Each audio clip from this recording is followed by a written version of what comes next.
దేవీ నవరాత్రులలో వేద మంత్ర పూజలలో స్వర్ణ కవచములు దాల్చిన కనక దుర్గాదేవి భవబంధాలను బాపే బాలా త్రిపుర సుందరి నిత్యానందము కూర్చే అన్నపూర్ణాదేవి లోక శాంతిని సంరక్షించే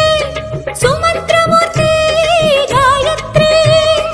అక్షయ సంపదలెన్నో అవని జనులకందించే దివ్య రూపిణి మహాలక్ష్మి విద్యాకవన గానము సగు వేదమయీ సరస్వతి ఆయురారోగ్యాలు భోగ భాగ్యములు ప్రసాదించు